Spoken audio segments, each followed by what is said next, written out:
ในวันที่ 30 มกราคม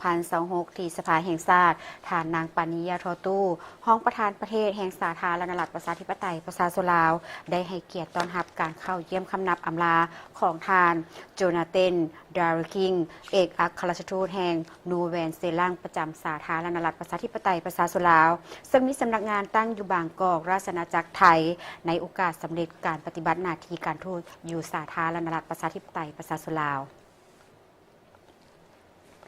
ท่านนางปานิยาทอตู้ได้แสดงความยินดีต้อนรับสมเสยและตีราคาสูงต่อผลสำเร็จในการปฏิบัติหน้าที่การทูตอยู่สาธารณรัฐประชาธิปไตยประชาชนลาวตลอดระยะผ่านมา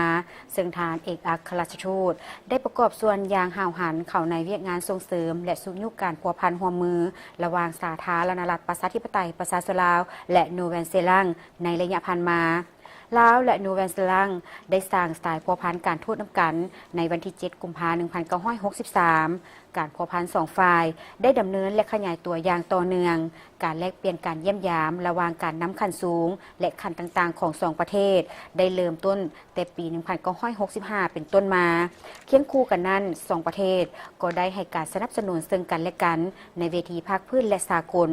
พร้อมนี้ฐานรองประธานประเทศแห่งสาธารณรัฐประชาธิปไตยประชาชนลาวยังได้อวยพรให้ทานทูตจงประสบผลสำเร็จในหน้าที่ใหม่และเดินทางกลับคืนประเทศด้วยความสวัสดิภาพ